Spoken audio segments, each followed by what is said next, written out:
ఈరోజు ఒక ప్రాముఖ్యమైనటువంటి విషయాన్ని నేను మీతో పంచుకోవాలని చెప్పి ఆశపడుచున్నాను. ప్రతి వ్యక్తి జీవితంలో సమస్యలు అనేటువంటివి వస్తాయి. యేసుక్రీస్తు ప్రభువే ఒక మాట చెప్పారు, ఈ లోకంలో మీకు శ్రమ సంభవించును, అయినా సరే ధైర్యంగా ఓడిపోవాలి. మనిషి ఎప్పుడు ఓడిపోతాడంటే మనసులో ఓడిపోతే అప్పుడు మనిషి ఓడిపోతాడు.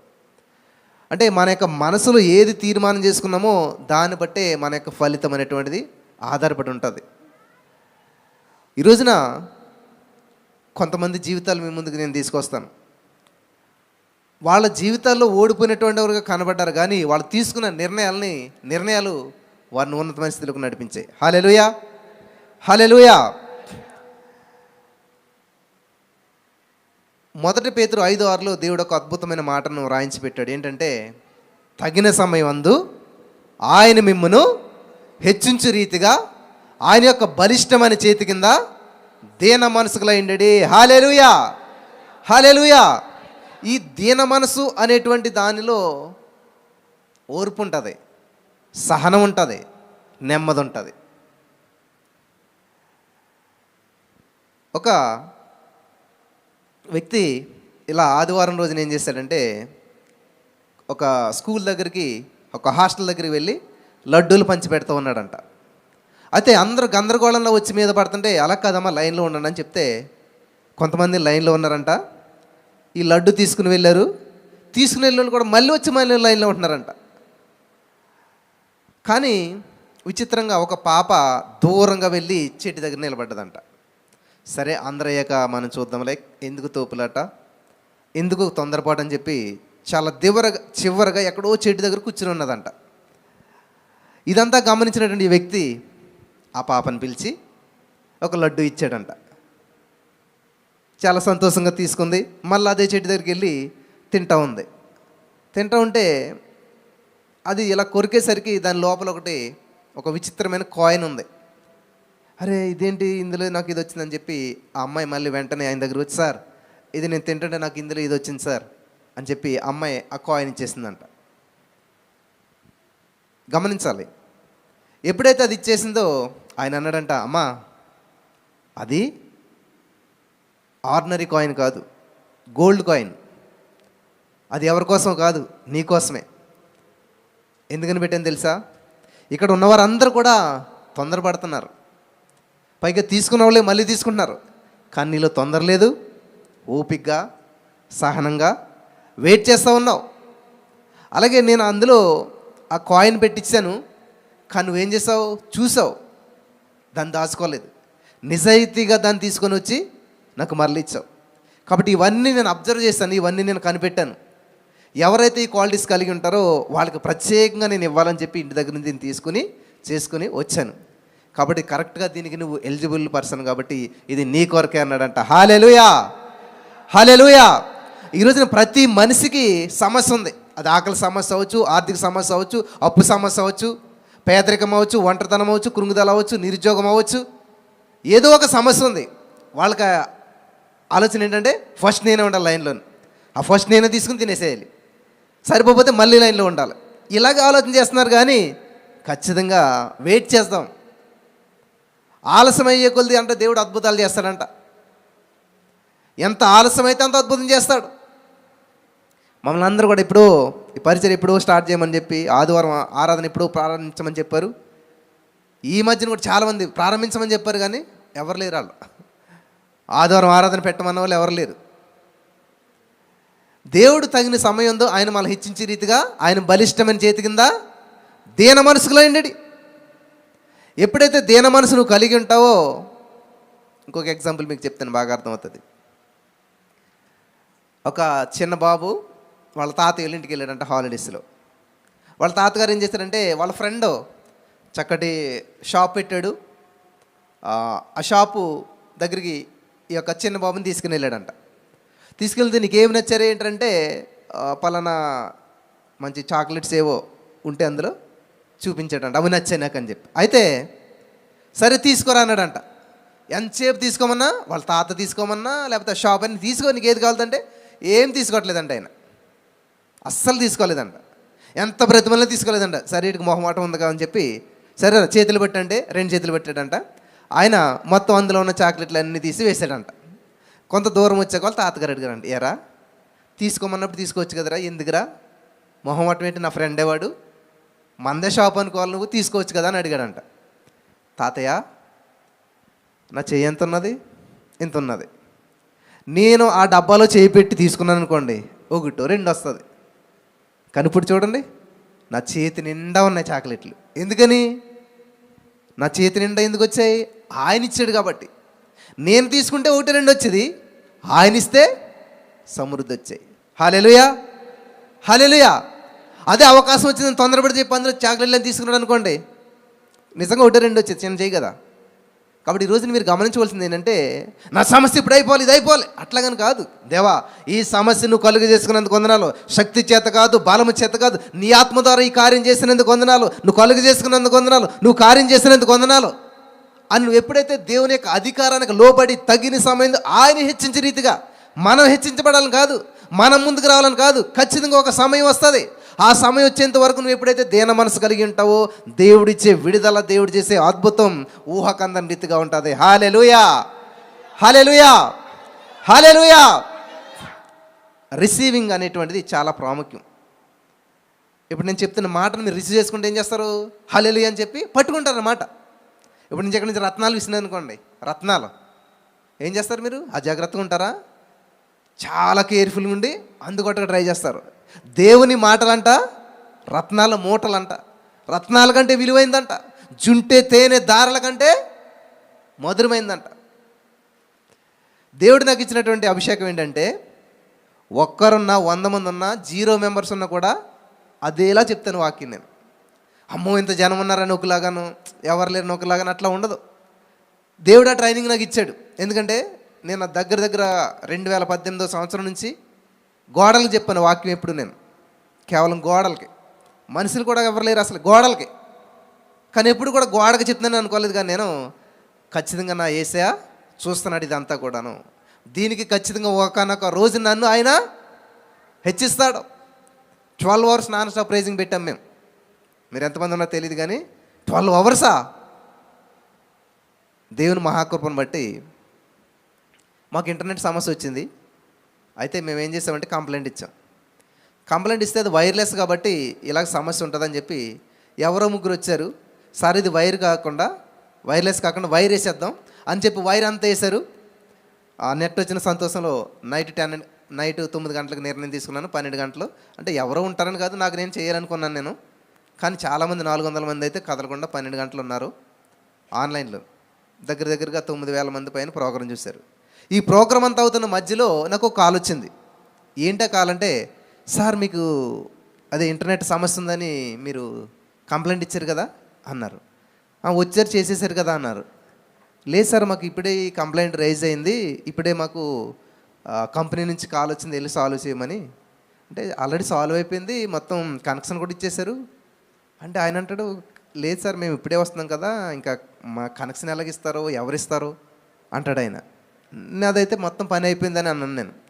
ఇంకా రావాల్సిన అవసరం కూడా లేదు, మీరు ఆల్రెడీ నేను 12 గంటలు లైవ్ ఇచ్చాను, మంచిగా పనిచేస్తుంది, మంచి స్పీడ్ వస్తుందని చెప్తే ఆయన ఏం చేశారంటే, సరే మేము వచ్చినట్టు ప్రూఫ్గా అక్కడ నేను ఒక మెసేజ్ పంపుతాను, ఓటీపీ చెప్పండి నాకు అని చెప్పి నాకు మెసేజ్ పంపాయన. ఆ ఓటీపీ అని ఎంటర్ చేసుకుని ఆ యొక్క దాన్ని క్లోజ్ చేశాడు ఆయన. హల్లెలూయా. ఇది నాకు 2వ సారి ఇలా జరగటం. ఒక 3-4 years క్రితం కూడా ఇలాగే జరిగింది. ఇంటర్నెట్ కంప్లైంట్ ఇస్తే వాళ్ళు ఏమో అవ్వదు, రేపు వస్తామన్నారో. ఆ రోజు ఆల్ నైట్ ఉంది నాకు. ఆ రోజు కూడా ఇలాగ ఎవరో 2 వచ్చి సెట్ చేసి వెళ్ళిపోయారు. నెక్స్ట్ డే వచ్చి ప్రాబ్లం సాల్వ్ చేస్తానంటే రాత్రి వచ్చారు కదంటే, ఈ రాత్రి ఎవరు వచ్చారో వాళ్ళకి తెలియదు. ఒక మాట ఉంటుంది, ఏ stranger can be an angel. ఒక అపరిచిత వ్యక్తే ఒక దేవుని దూత అంట. దేవుని యొక్క దూతల పరిచర్య మన కొరకు నియమించబడుతుంటుంది. మనం కొన్నిసార్లు దాన్ని అబ్జర్వ్ చేయకపోవచ్చు. నేను గ్రహించాను అనమాట, నాకు అర్థమైందిలేండి ఇది ఏంటి అన్నది అని చెప్పి ఆయనకి ఆ యొక్క ఓటీపీ చెప్పి క్లోజ్ చేశాను. హల్లెలూయా. ఇటువంటి కార్యాలు మీ జీవితంలో ఎప్పుడైనా జరిగాయా? జరుగుతాయి, జరగకుండా మానవు, కానీ మనం గుర్తించకపోవచ్చు. ఎందుకంటే దేవుడు మనం పుట్టినప్పటి నుంచి మన ఆత్మ దేవుని దగ్గరికి వెళ్ళేంత వరకు ఆయన దేవదూతలు నియమించాడు. దేవదూతలను ఎలా నియమించాడంటే, నీకు పరిచారకులుగా, నీకు పనిచేసేటువంటి వారుగా, మీ ఇంట్లో పని మనిషి ఉన్నది, కానీ నీ బట్టలు నువ్వు ఉతుక్కుంటున్నావు, నీ పనులన్నీ నువ్వు చేసుకుంటున్నావు. తప్పు ఎవరిది? ఉపయోగించుకోవాలి నువ్వు. పని మనిషిని ఎప్పుడైతే ఉపయోగించుకుంటావో నీకు కొన్ని కొన్ని పనులు చేసుకోవాల్సిన అవసరం ఉండదు, నీకు రెస్ట్ ఉంటుంది, లేకపోతే నువ్వు వేరే చేసుకోవడానికి అవకాశం ఉంటుంది. కానీ ఆమెను అలాగే ఉంచేసేసి ఆ యొక్క వర్కర్ని నీ పని నువ్వు చేసుకుంటున్నావు అంటే అర్థం లేదు. ఈరోజు చాలామంది దేవదూతల పరిచయం వినియోగించుకోవట్లేదు. నీ జీవితంలో ఏ కార్యం ఆగిపోయినా సరే దేవదూతలకు ఆజ్ఞాపించాలి, వాళ్ళ నీకు పనిచేసి పెడతారు, నీ పాదాలకి రాయి తగలకుండా పట్టుకుంటారంట. అంత అద్భుతమైనటువంటి పరిచయం చేయడానికి దేవుడు నియమిస్తే అది మనం ఉపయోగించుకోవట్లేదు. సరే, ఈ రోజున రాజుల మొదటి గ్రంథం 7వ అధ్యాయంలో మనం చదివినట్లయితే అక్కడ ఒక అద్భుతమైనటువంటి సంఘటన బైబిల్ గ్రంథంలో రాయబడి ఉన్నది. చూద్దాం మనం. మరియు 45 స్తంభముల మీద ప్రక్క గదుల పైన దేవదారు కర్రలతో అది కప్పబడెను. ఆ స్తంభముల వరుసకు 15 చొప్పున 3 వరుసలు ఉండెను. కాదు, ఇది కాదు, 2వ రాజులు అనుకుంటా. 2వ రాజులు, సారీ, 2వ రాజుల గ్రంథం 7వ అధ్యాయం 3వ వచనం. అప్పుడు పట్టణపు గుమ్మమునొద్ద 4 కుష్ఠరోగులు ఉండగా వారు ఒకరినొకరు చూసి, మనము చచ్చిపో వరకు ఇచ్చట ఎందుకు కూర్చుండవలెను. స్తోత్రం దేవా సర్వోన్నతుడా, ఈరోజు ఈ యొక్క వాక్యపు వెలుగులో మమ్మల్ని నడిపించి బలపరచమని నజరేయుడైన యేసుక్రీస్తు నామములో ప్రార్థించి నమ్మి పొందుకొని ఉన్నాం తండ్రి, ఆమేన్. క్రైస్తవునికి ప్రార్థన ప్రాణం వంటిది. ఈ ప్రాణమే సరిగ్గా లేకపోతే మనిషి ఏమైనా చేయగలుగుతాడా? నేను ఒక సహోదరి ఫోన్ చేసింది, బ్రదర్ మా ఆయన నేవీలో జాబ్ చేస్తాడు, అంటే ఓడ నడుపుతాడు, మామూలు ఓడ కాదు, చాలా పెద్ద ఓడ. ఆయన సడన్గా ఇంటికి వచ్చాడు, ఆయనకి గౌట్ సమస్య ఉంది. గౌట్ అంటే మీకు తెలుసు కదా, కాల్లో చిన్న సమస్య, అది యూరిక్ యాసిడ్ ఎక్కువ అవ్వటం వల్ల వస్తుంటుంది. అయితే సడన్గా ఏమైందంటే ఆ సమస్య ఎక్కువైపోయింది, నడలేకపోతున్నాడు ఆయన. కానీ ఓడ నడపాలి, డ్యూటీ వచ్చేసింది. ఎలాగో అని వెళ్ళి చేద్దారని చెప్పి ఆయన కూర్చుని స్టార్ట్ చేసి చేస్తుంటే ఇంకా ఆయన మనసు, ఆయన యొక్క బాడీ ఆయనకి సహకరించట్లేదు, ఎలా సహకరించట్లేదు. ఇంకా నేను నడపలేను అన్నాడు.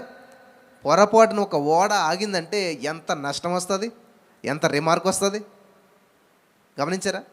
ఎందుకు అటువంటి పొరపాటు జరిగింది? చాలామంది ఏం చేస్తారంటే ఆత్మ ఆత్మ ఆత్మ పరిశుద్ధంగా ఉండాలి, నీతిగా ఉండాలి, ఇదొకటే చూస్తారు. కానీ బిహేవియర్ని పట్టించుకోరు, ఈ యొక్క శరీర విధానాన్ని పట్టించుకోరు, ఆరోగ్యాన్ని పట్టించుకోరు. పెద్దలు మాత్రం చెప్తారు ఆరోగ్యమే మహాభాగ్యం. తెలుసు అందరికీ, గోడల మీద ఉంటుంది, ఎక్కడ చూస్తే అక్కడ ఉంటుంది, అన్నీ తెలుసు. ఎంత తెలుసు అన్నది ఉపయోగం కాదు, ఎంత పాటిస్తున్నాం అనేటువంటి చాలా ఉపయోగం అనమాట. కోట్లు ఎన్ని సున్నాలు ఉంటాయి తెలుసు, కానీ దగ్గర 1000 రూపాయలు కూడా లేకపోతే ఉపయోగం ఏంటి కదా? అందరికి అదే నాలెడ్జ్, ఇన్ఫర్మేషన్ చాలామంది దగ్గర ఉంది, కానీ ట్రాన్స్ఫర్మేషన్ లేదనమాట. కాబట్టి ఇక్కడ ఒక సంఘటన జరుగుతుంది, దేశంలో భయంకరమైన కరువు వచ్చింది. ఈరోజు నీ మాట్లాడుతున్న ప్రియమైనటువంటి సహోదరి స్నేహితులారా, చాలా జాగ్రత్తగా ఉండండి. ఒక దేశం అప్పును ఒక రోజులో తీర్చాడంట దేవుడు. మరి నీ అప్పు ఎంత, నీ సమస్య ఎంత అసలేని? కానీ నువ్వేం చేస్తున్నావు అంటే, ప్రపంచంలో ఎవరికి లేదు నాకున్న సమస్య, ప్రపంచంలో ఎవరికి లేదు నాకున్నటువంటి ఈ యొక్క బంధకం అని నువ్వు ఆ సమస్యను హైలైట్ చేసి సమస్యకు బ్రాండ్ అంబాసిడర్గా మారిపోతున్నారు చాలామంది. ఇప్పుడు మీకు ఒక్కరికి మైక్ ఇచ్చారంటే 5 గంటలు చెప్తారు మీ సమస్య, మీ కుటుంబంలో సమస్య, మీ ఇంట్లో సమస్య, మీ ఒంట్లో సమస్య, మీ చుట్టుపక్కల సమస్య, అంత సమస్య. నేను ఎవరికో అవకాశం ఇస్తే ఎంతసేపు చెప్పారంటే వాళ్ళ యొక్క దాన్ని జరిగినటువంటి అద్భుతం అవ్వచ్చేదేనండి. అర్ధ గంట అయినా గంట నాన్ స్టాప్లో చెప్పారు. దేవుని గురించి మాట్లాడమనండి, ఒక్క నిమిషంలో ముగించబడిపోతుంది. ఏసై గొప్పోడు, ఏసై శక్తిమంతుడు అయిపోయింది. కానీ నిజంగా మొదటి సమయంలో 2:30 ఒక మాట ఉంటుంది ప్రియులారా. ఏమని ఉంటుందంటే, నన్ను కనపరచు వారిని నేను కనపరుస్తాను. ఎప్పుడైతే మనం దేవుని కనపరచడం మొదలు పెడతామో మన జీవితాలు మారిపోతుంటాయి అన్నమాట. మనం నిజంగా మీరు దేని గురించి ఎక్కువ మాట్లాడితే దాన్ని కనపరిచినట్లు లెక్క అనమాట. అర్థమవుతుంది మీకు అందరికీ? అందుకని నేను ఏం చేస్తానంటే, నేను ఆల్రెడీ బీఎస్సీ బీఈడీ చేసిన టీచర్ని కాబట్టి పిల్లవాడికి ఏదైనా రావట్లేదంటే అంటే ఏం చేస్తాం, చదవరంటే చదవడని ఇంపోజిషన్ ఇస్తాం. 2x2 = 4 100 సార్లు రాసిరా అంటాం. వాడు ఏం చేస్తాడు, తప్పదు, ఇంకా మనసు అటు ఇటు వెళ్ళదు, ఇంకా ఖచ్చితంగా రాయాలి. ఈ 100 సార్లు రాత్రులకి ఏమవుతుంది, మైండ్లో అదే తిరిగి ఆటోమేటిక్గా వచ్చేస్తుంది. అర్థమైందా? 100 సార్లు ఏమీ లేదు ఇంతకని. వాడి మనసును దాని మీదకి కేంద్రీకరించడానికి మార్గం ఇంకోటి లేక రాయమని చెప్పి చేస్తారనమాట. 10 సార్లు చదివింది ఒకసారి రాసిన దాన్ని సమానం కాబట్టి. సో ఈ ఫార్ములా మన విశ్వాసులకి ఎందుకు అప్లై చేయకూడదని చెప్పి కృతజ్ఞతలు చెప్పండి అంటే ఎవరు చెప్పరు కదా. సింపుల్గా థ్యాంక్ యూ జీసస్ అనేటువంటి పదాన్ని మీరు బుక్లో రాయండి అంటే ఎవరైతే ప్రారంభించారో thank you Jesus, thank you Jesus. నిన్న కూకట్పల్లి కేపీహెచ్బిలో ఒక మీటింగ్ జరిగింది గృహకూడిగా. ఆ సిస్టర్ ఒక సాక్ష్యం చెప్పింది. వాళ్ళ ఇంట్లో భోజనం చేస్తున్నారంట, మంచి ఫిష్ కర్రీ వండుకొని సడన్గా చేప ముళ్ళు అడ్డుపడిపోయిందంట. ఇక్కడ ఎలాగుంటుంది పరిస్థితి? ఇంకా గందరగోళం, అందరూ ఏడుస్తూ ఉన్నారంట. ఏం చేయాలో అర్థం కావట్లేదంట. ఆ ఫోన్ ఈ ఫోన్ చేస్తున్నారంట. ఈవిడ అంటే ఏం చేసిందంట, వీళ్ళందరూ ఇక్కడ ఏడ్చింది, గదిలోకి వెళ్ళి తలిపేసుకున్నదంట. కూర్చున్నదంట కుర్చీలోను, ఒక పెన్ను పేపర్ తీసుకుందంట. Thank you Jesus, thank you రాసి కూర్చుందంట. చూసిన వాళ్ళందరికీ ఎలాగుంటుంది, పిచ్చి పట్టేసింది ఈవిడికి అని చెప్పి ఇదే రాస్తా కూర్చుందంట. Almost thank you Jesus, thank you అని ఒక పేజీ కొన్నిసార్లు రాసేసరికి ఊహించిన రీతిలో దేవుని యొక్క అద్భుత కార్యం అక్కడ జరిగిందంట. హల్లెలూయా, హల్లెలూయా. కాబట్టి నీకు సమస్య వచ్చినప్పుడు పరిష్కారం వెతుక్కోకూడదు, నువ్వే పరిష్కారం అయిపోవాలి. హల్లెలూయా, నువ్వే పరిష్కారం ప్రకటించాలి in the name of Jesus. Hallelujah. కాబట్టి చాలామంది ఏం చేస్తారంటే సమస్యకు పరిష్కారం ఎక్కడ దొరుకుతుంది, సమాధానం ఎచ్చట ఉందని ఏం చేస్తారంటే ఆయన బంధువులలో వెతికాను, స్నేహితులను అడిగాను, చివరికి అదే నాకు ఇదే వచ్చింది బాధ అందరితోటి. దిక్కు లేని వాళ్ళకి అబ్బాబ్బా, దిక్కు లేని వాళ్ళకి అంటే దేవుడి దిక్కు, మరి దిక్కున్న వాళ్ళకి మా ఆయనైనా దిక్కు, నా జాబ్ అయినా దిక్కు. ఈ జాబ్ లేకపోతే నాకు అబ్బా, జాబ్ లేకపోతే దిక్కు లేదంట, నా కొడుకు లేకపోతే నాకు దిక్కు లేదు, నా భర్త లేకపోతే నాకు దిక్కు లేదు. నీకు ఎన్ని దిక్కులున్నా కానీ యేసయ్య లేకపోతే నీ దిక్కులన్నీ కూడా శూన్యమే. మణులున్నా మాన్యాలున్నా, నాకు పాట పూర్తిగా రాదు కానీ చిన్నప్పుడు పాడేవారు, మరి అది ఎవరు పాడారో తెలియదు కానీ చరణం గుర్తుంటుంది. మణులున్నా మాన్యాలున్నా, సిరులున్నా, సంపదలున్నా, మహోన్నతుడు లేకున్నా నీవు సున్నా, వట్టి సున్నా. అంతే వచ్చినా కదా. దాని యొక్క మీనింగ్ అర్థం చేసుకోండి. మణులు, మాన్యాలు, సిరులు, సంపదలు, భోగభాగ్యాలు, నీ చుట్టూ 100 మంది పనోళ్ళు, 100 కోట్లు ఆస్తి ఉన్నా కానీ మహోన్నతుడు యేసయ్య లేకపోతే జీరో. కాబట్టి ఈ రోజున సమస్య అనే మాట మీ నోట రాకూడదు. వింటున్నారా? దాన్ని ఎప్పుడైతే సమాధి చేస్తారో అయిపోయింది. సమాధి ఎవరిని చేస్తారు చెప్పండి? బతుకున్న వాళ్ళనా, పనికొచ్చే వాళ్ళనా? మరి ఎవరిని సమాధి చేస్తారు? నిన్న మొన్న ఒక అబ్బాయి చనిపోయాడు. ఎలాగనుకుంటున్నారు? యాక్సిడెంట్లో. ఏమన్నా సరే 17-20 సంవత్సరాలు ఉంటాయి. ఏ యాక్సిడెంట్లు అనుకుంటున్నారు? బుల్లెట్. వాడికి బుల్లెట్ అంటే ప్రాణం అంట.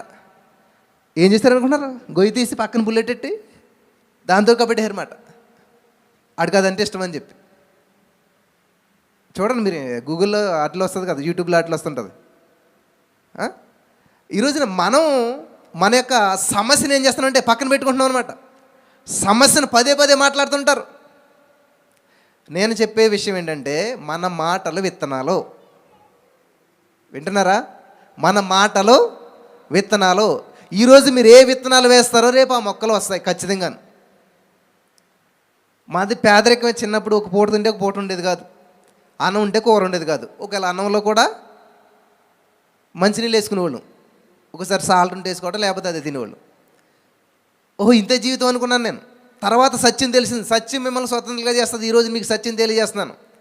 అప్పుడు నేను అనుకునేవాడు అనమాట, ఐఎమ్ రిచ్, ఐఎమ్ బ్లెస్డ్, నేను ఉన్నత పరిస్థితిలోకి వస్తున్నాను. నేను డిఎస్సి రాశాను 2008 ఆ సంవత్సరంలో. 2010, 2008 ఆ టైంలో డిఎస్సి రాస్తే ఫెయిల్ అయిపోయాను నేను. అయ్యో జాబ్ రాలేదా అన్నారు. నేను అన్నాను, నేను జాబ్ చేయటం కాదు, నేను జాబ్ ఇచ్చే స్థితిలో ఉంటాను in the name of Jesus. Hallelujah. Job రాలేదు నేను బాధపడతలేదు.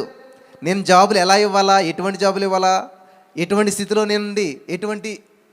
హల్లెలూయా. నువ్వు ఏది పలుకుతావో అది కలుగుతుంది. ఈరోజు నేను అది పలికాను, అది కలిగింది, నాకు కలుగుతుంది నా జీవితంలో. అదే చెప్తున్నాడు దేవుడు, నువ్వేది పలుకుతావో అది కలుగుతుంది. నేను విత్తనాలు వేసుకున్నాను అప్పుడు నా చిన్నతనంలో అంతా కూడాను. నాకు ఇటువంటి భార్య కావాలి, ఇటువంటి ఉద్యోగం కావాలి, ఇటువంటి స్థితి కావాలి, ఇలా కావాలి, ఇలా పరిచర్య నేను ఇలా చేయాలి, ఒక్క రూపాయి నేను ఒక్కని ఆడకూడదు, ఎవరి మీద ఆధారపడకూడదు, వాళ్ళ నన్ను వచ్చి వెంటాడకుండా వచ్చి వెతుక్కుండా వచ్చి కానుకలు ఇవ్వాలి in the name of Jesus. Hallelujah. ఇక్కడ ఉన్న మీలో ఉన్న అందరికీ తెలుసు, మీరు వెతుక్కుండా వచ్చి ఇచ్చిన వాళ్ళ కానుకలు అందరూ కూడా నేను ఎవరిని అడగలేదు, ఏ స్పాన్సర్షిప్ అడగలేదు. నేను ఇక్కడ ఉన్న ప్రతిదీ కూడా వెతుక్కుండా వచ్చినవే. నన్ను ఈ కెమెరా అవ్వచ్చు, లైట్స్ అవ్వచ్చు, మైక్ అవ్వచ్చు, ఏదైనా సరే దేనికోసం నేను ఆరాటపడలేదు. 23 కీర్తన 1 వచనంలో యెహోవా నా కాపరే, 6వ వచనంలో కృపాక్షేమములు నా వెంట వస్తాయి in the name of Jesus. Hallelujah, hallelujah. వెంట రావాలి, మన వెంట రావాలి, ఆశీర్వాదం మన వెంట రావాలి, అద్భుతాలు మన వెంట రావాలి, మనుషులు మన వెంట రావాలి, మనీ మన వెంట రావాలి. ఎప్పుడు వస్తాయి? ఎప్పుడు వస్తాయి? మనము దేవుని వెంట నడుస్తుంటే మన వెంట వస్తాయి. నువ్వు వాటి వెంట అద్భుతమా ఆగు, ఆశీర్వాదం ఆగంటే దొరకవవి. నువ్వు పరిగెడతానంటావు, అయిపోతానంటుంటాయి. ధనము సంపాదించ ప్రయాసపడకము, అటువంటి ఆశ కలిగిన తోడనే అది రెక్కలు ధరించి ఎగిరిపోతుందంట. బా, డబ్బుకి రెక్కలు ఉన్నాయంటే తెలుసా మీకు? డబ్బుకి చెవులు ఉన్నాయి, డబ్బుకు నోరు ఉంది. కానీ డబ్బు లేనిది ఏ పని జరగదు. ప్రతిదీ డబ్బే కావాలి. డబ్బుని మీరేమీ ఉంటుంది కదా, మనకి ఒక మాట ఉంటుంది బైబిల్, ఏమంటుంది? ధనాపేక్ష సమస్త కీడులకు మూలం. అందుకని డబ్బు అసలే ప్రార్థన చేయరు, డబ్బు కోసం పట్టించుకోరు. అక్కడ అసలు మాట అర్థం అవ్వలేదు జనాలకి. ఏమనుంది? ధనము చెడ్డదని లేదు అక్కడ బైబిల్లోను. మరేముంది? ధన ఆపేక్ష, ధన ప్లస్ ఆపేక్ష. ఆపేక్ష అంటే కోరిక. ధనం మీద నీకు వ్యామోహము, ధనం మీద అటువంటి కోరిక ఉంటే అది తప్పు. అంతేగాని ధనము తప్పు కాదు. ఆగురు గారు ప్రార్థన చేశారు, ప్రభువా నాకు ఎక్కువ డబ్బు వద్దు. ఆయనకి భయం వేసింది, ఎక్కువ డబ్బు ఉంటే మరి దేవుడిని నిందించేస్తానని. నాకు ఆ భయం లేదు, నాకు ఎక్కువ డబ్బు కావాలంటాను నేను. ప్రభువా నాకు ఎక్కువ ఆహారం వద్దు, మత్తుడైపోతాను నేను అన్నాడు ఆయన. నేను అలాగన్నాను, జావా నాకు ఎక్కువ కావాలి, ఉంటే 10 మందికి పెడతాను నేను. నాకు తెలిసి నేను ఎంత తినాలో నా లిమిట్లో నేను ఉంటాను, కాబట్టి నాకు ఎక్కువ కావాలి. కాబట్టి బైబిల్లో ఉన్న ప్రతిదీ మనం అప్లై చేసుకుంటాం చాలామంది. ఆగురు ప్రార్థన గొప్ప ప్రార్థన. ఆగురు కానీ తప్పు పడతలేదు నేను, వింటున్నారా? ఇప్పుడు మా అమ్మగారు వేలిముద్ర, ఆవిడ దగ్గర చదువుకోవాలి, మూర్ఖురాలు ఎందుకు చదువు అంత తిడతాను నేను. ఆ టైంలో అలాగ ఉన్నది ఆవిడ. అయినా కానీ ఆవిడకి ఇచ్చిన జ్ఞానం దేవుడు ఆవిడకి ఇచ్చాడు, చక్కగా ఉన్నారు. 1 కొరింథీ 10:11 బైబిల్ గ్రంథం ఎందుకు రాయబడింది ఉన్నదంట. ఎందుకు రాయబడింది బైబిల్ గ్రంథం? ఇవన్నీ వారికి దృష్టాంతాలుగా సంభవించి యుగాంతమందున మనకు బుద్ధి కలగటానికే. ఏం బుద్ధి వచ్చింది? బుద్ధి వచ్చినప్పుడు వాడు ఏం బుద్ధి వచ్చిందంట? అరే పందులేనని తినట్లేదు కదా, మా నాన్న దగ్గరికి వెళ్తే అక్కడ పని చేసుకునేవాడికి సమృద్ధి అయిన ఆహారం ఉంది అనే బుద్ధి ఆడికి వచ్చిందంట. నాన్న దగ్గర నెమ్మది ఉంది, నాన్న దగ్గర సంతోషం ఉంది, నాన్న దగ్గర సమాధానం ఉంది, నాన్న దగ్గర సమృద్ధి ఉందా అనేటువంటి బుద్ధి ఎప్పుడు వచ్చిందంట? క్షవరం అయితే కానీ వివరం రాదంట కదా. క్షవరం అయితే కానీ అన్ని క్షవరం అయిపోతుంటే, ఇప్పుడు ఫర్ ఎగ్జాంపుల్ మనకి ఇక్కడ దెబ్బ తగిలింది అనుకోండి, డాక్టర్ గారు ఏం చేస్తాడు? వెంటనే ట్రీట్మెంట్ చేయడు. ఫస్ట్ ఏం చేస్తాడు? గుండెకి ఇస్తారు. అప్పుడు వివరం తెలుస్తుంది, ఎంత దెబ్బ తగిలింది, దీనికి ఇన్ని కుట్లు వేయాలి. లేకపోతే మనకేమీ తెలియదు. అలాగే మనిషి జీవితంలో దేవునికి దగ్గర అవ్వాలంటే మొట్టమొదటగా ఆర్థికపరమైనటువంటి పరిస్థితులు గుండా వెళ్ళాలి. ఫైనాన్స్లో నలగనటువంటి వారు అయితే ఎవరు ఉండరు. ఖచ్చితంగా అందరికీ ఉంటుంది సమస్య. అక్కడ నువ్వు నిలబడినట్లయితే, వింటున్నారా? ఎటువంటి పరిస్థితి వచ్చినా 1 రూపాయి అప్పు చేయను. వింటున్నారా? చాలామంది అప్పుల్లో ఉన్నారు ఇక్కడ. 1 రూపాయి నేను అప్పు చేయను. ఇంకోటి, 1 రూపాయి నేను అప్పు ఇవ్వను. అలా అప్పులు చేస్తున్నట్టుకు మధ్యవర్తిగా నేను ఉండను. కానీ నేను చేసిన అప్పు ప్రతి రూపాయి 1 రూపాయి అప్పు లేకుండా నేను తీర్చేస్తాను. ఇది డిసైడ్మెంట్ చేసుకోండి. వింటున్నారా? ఎందుకంటే నాకు అప్పు ఉంటే అసలు నిద్ర పట్టేది కాదు. ఎంత కష్టపడైనా సరే పనిచేసి అప్పు తీర్చేసి ఉండి ముందు నేను. దేవుడు నిన్ను హెచ్చించాలంటే ఖచ్చితంగా దేవుని యొక్క నియమాలను ఫాలో అవ్వాలి. 2010 సంవత్సరంలో హైదరాబాద్ వచ్చాను. ఇది 2025 సంవత్సరం. భయంకరమైన పరిస్థితులు కూడా వెళ్ళాను నేను. హైదరాబాద్ రోడ్ల మీద కూడా తిరిగాను. అటువంటి పరిస్థితులు కూడా 1 రూపాయి అప్పు చేయలేదు. కరోనా వైరస్లు కానీ ఈ టైంలో కూడా. నా డిసైడ్మెంట్ ఏంటంటే అప్పు చేయను నేను. హల్లెలూయా. నేను గొప్పవాళ్ళుగా చేసేది ఏంటంటే, నువ్వు తీసుకున్న నిర్ణయం, దానికి నువ్వు కట్టుబడి ఉండే విధానం, పట్టుదల ఉండాలి. యాకోబు చూడండి, నువ్వు నన్ను దీవింతేనే కానీ, నువ్వు నా ఆశీర్వదింతేనే కానీ నేను వదలను. ప్రతికూల పరిస్థితి ఎదురవలేదా? దెబ్బ తగలేదా? తుంటి జారిపోలేదా? ఏమైనా అవునాయి, నా ప్రాణం పోయినా సరే నీవు నన్ను ఆశీర్వదింతే కానీ నేను. మరి ఎక్కడ చేస్తున్నావు అలాగా? ఎప్పుడన్నా ఒక 10 గంటలు దేవుని సందులో గడపడానికి తీర్మానించుకున్నారా? ఒక ఆల్ నైట్ అంతా దేవుని సందులో ఉండడానికి తీర్మానించుకున్నారా? ఈ నెల, ఈ సంవత్సరంలో 54 ఆధారాలు ఉంటాయి, ఒక్క ఆధారం కూడా నేను మిస్ కాకుండా సన్నిధికి వస్తానని డిసైడ్ చేసుకున్నారా? మన కమిట్మెంట్లు కరెక్ట్గా ఉండవు. కానీ దేవుడు ఎందుకు చేయట్లేదు? దేవుడు ఎందుకని దీవించట్లేదు? ఎందుకు ఈ సమస్యను పరిష్కరించట్లేదు? నువ్వు అడిగే ప్రశ్న ఎలాగుందంటే, నేను కరెక్టే, దేవుడిదే లోపం. అంతే కదా మరి మీరు మాట్లాడేది ఏంటి? ఎందుకు చేయట్లేదు దేవుడు అంటే ఏంటి? నువ్వు కరెక్ట్గానే ఉన్నావు, దేవుడు తప్పు చేస్తున్నాడు అక్కడ. దేవుడు నీకు అనుకున్న విధంగా నీ సమస్యలను పరిశీలించేస్తే అప్పుడు దేవుడు కరెక్ట్. అంటే నేను ఎలాగో ఆలోచించానమాట. అనేక మందిని ప్రశ్నిస్తారు, ఎందుకని బ్రదర్ నేను ఎంత ప్రార్థన చేసినా దేవుడు సమాధానం ఇవ్వట్లేదు అంటే దేవుడు ఏదో లోపం ఉందన్నట్టు మాట్లాడతారన్నమాట వాళ్ళంతా కూడా. నేను ఎంత ప్రార్థన చేస్తున్నాను, ఎన్నో ఉపవాసాలు ఉంటున్నాను, నా కానుకలు అన్నీ ఇస్తున్నాను, దశమ భాగాలు ఇస్తున్నాను, అందరికి హెల్ప్ చేస్తున్నాను, ఇంత చేస్తున్నాను, అంత చేస్తున్నా కూడా నాకు ఎందుకని దేవుడు సమాధానం ఇవ్వట్లేదు? వాక్యం లేదా? తగిన సమయం దాన్ని హెచ్చించి రీతి కానీ బలిష్టమైన చేతికి దేని మనసులో అయిన వాక్యం లేదా? ఇక్కడ ఒక సంఘటన జరుగుతూ ఉంది. 4 కుష్ఠరోగులు ఉన్నారు. భయంకరమైనటువంటి కుష్ఠరోగం. ఆ రోజుల్లో కుష్ఠరోగం అంటే ఏంటంటే, కుష్ఠరోగం వచ్చినోడికి గాలి తగిలి ఆ గాలి మన మీద పడితే మనకి ఎక్కడ వచ్చేద్ది. ఇప్పుడు కరోనా వైరస్ చూడండి ఎంత భయంకరంగా ఉండేది ఆ పరిస్థితి. పాస్టర్ అనే ఎవరైనా సరే ఎక్కడ పడేసేవారు దూరాన్ని, మళ్ళీ అసలు దూరం నుంచి చూసేవారు కాదు. అది మీకు తెలుసు అందరికీ. దైవ సేవకులు కూడా డిప్రెషన్లోకి వెళ్ళిపోయిన రోజులు కూడా ఉన్నాయి. అటువంటి పరిస్థితుల్లో ఎవరు చూసేవారు కాదు, ఎక్కడో పెట్టేవారు. ఎంత భార్య అయినా ఎవరైనా దూరానికి వెళ్ళేవారు. ఆ రోజుల్లో కుష్ఠరోగం అనేది ఏంటంటే భయంకరమైనటువంటి సమస్య అనమాట. ఊరికి చివరి ఎక్కడో పెట్టేసేవారు, ఎంత ఎంత ఆస్తున్న ఎంత ఎంత ఎంత అలాంటి వారైనా. కానీ ఈ కుష్ఠరోగం వచ్చిన వాళ్ళు 4 ఉన్నారంట. వీళ్ళని దూరంగా పెట్టేశారు. వాళ్ళకి ఎవడన్నా వాడు బంధువో స్నేహితుడో ఎవడన్నా పడేస్తే, ఒక ముద్ద పడేస్తే తిని బ్రతికేటువంటి వారు, అటువంటి జీవితం జీవిస్తున్నారు. కానీ ఈ బంధువులు స్నేహితులు అందరికీ సమస్య వచ్చింది, ఊరు దేశం మొత్తం సమస్య వచ్చింది. ఈ 4 కుష్ఠరోగుల కథ ఆశ్చర్యమైనటువంటిది. వీరేం చేశారంటే, ఆకలేస్తుంది, ఎవడు పెడతలేదు, ఆకలికి తట్టుకోలేకపోయారు. ఆకలికి తట్టుకోలేక ఏం చేశారంటే, ఇక్కడ ఉండి చచ్చిపోయే కంటే పట్టణంలోకి వెళ్ళిపోదాం, చంపేస్తారు, ఆహారం దొరుకుతుందా తిందాం అనేటువంటి డిసైడ్మెంట్కి వచ్చారు. జాగ్రత్తగా ఉండాలి ప్రియులారా. చివరికి వీరే పట్టణాన్ని నాశనం నుంచి కాపాడగలిగారు. అదే నేను చెప్తున్నా, నువ్వు తీసుకునే నిర్ణయం నేను గొప్పవాడినైనా చేస్తుంది, అనేక మందికి నేను ఆశీర్వాదకరంగా చేస్తుంది. కాబట్టి ఎటువంటి నిర్ణయం తీసుకుంటూ ఉన్నారో, ఏ విధంగా ఆలోచన చేస్తూ ఉన్నారో, నువ్వు ఉన్నతమైన వ్యక్తి కాకపోవచ్చు కానీ నువ్వు తీసుకునే నిర్ణయం మాత్రం ఉన్నతంగా ఉండాలి. అబ్దుల్ కలాం గారు ఒక మాట అంటారు, I'm not handsome but I can give my hand to ఎవరి వన్. అర్థమైందా మీకు అందరికీ? నేను పెద్ద అందగాన్ని కాదు కానీ నేను అందరికీ కూడా అందుబాటులో ఉంటాను. హల్లెలూయా, హల్లెలూయా. ఎంత బాగుంటుంది చూసారు పెద్దల మాటలు. అసలు మనం పట్టించుకోవాలటి.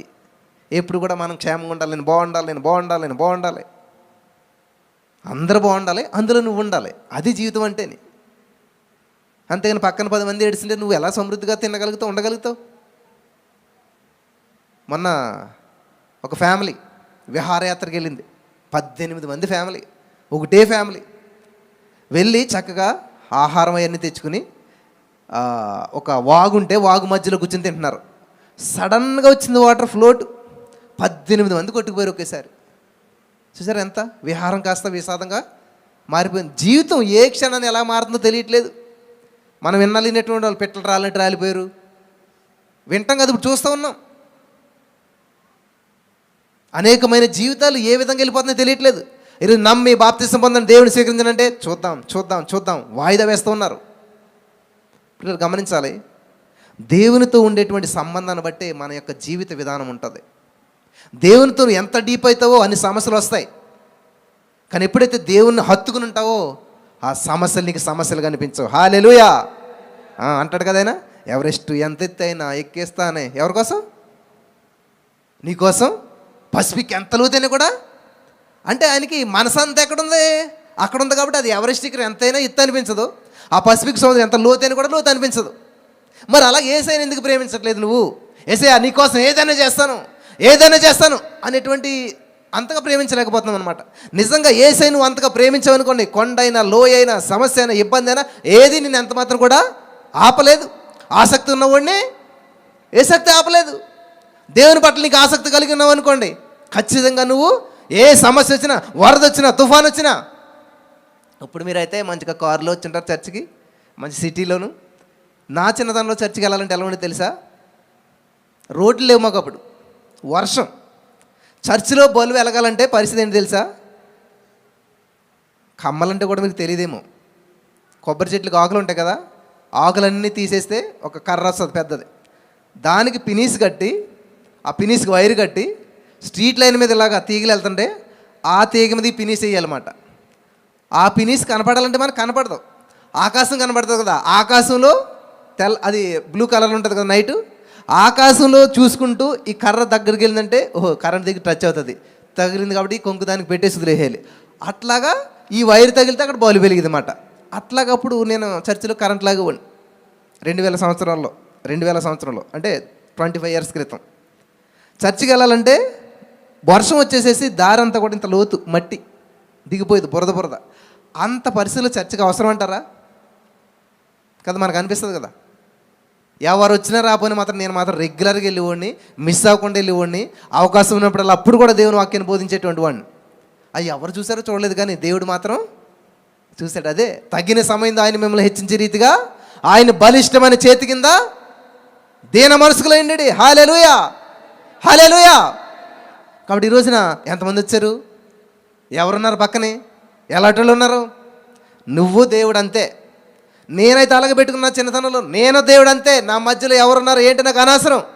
నేను చేస్తున్న భక్తి దేవునికి సరిపడుతుందా లేదా, నేను చేసేటువంటి పని దేవునికి మహిమకరంగా ఉంటుందా లేదా చెక్ చేసుకుంటూ వచ్చాను.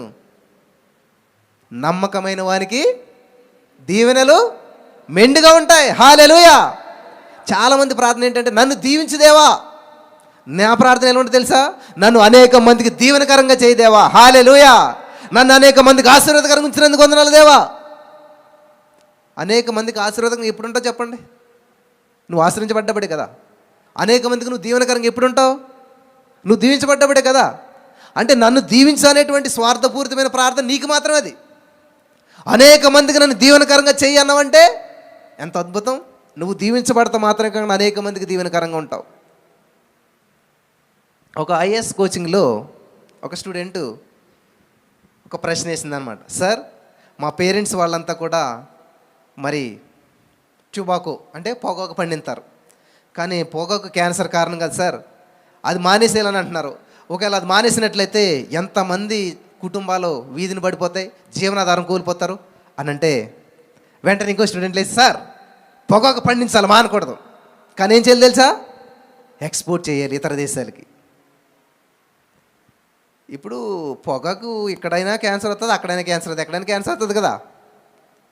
ఆమె ఏం చేసింది? పండించేసి మంచిగా దాన్ని ఎక్స్పోర్ట్ చేసేయాలంటే ఇతర దేశాలకి.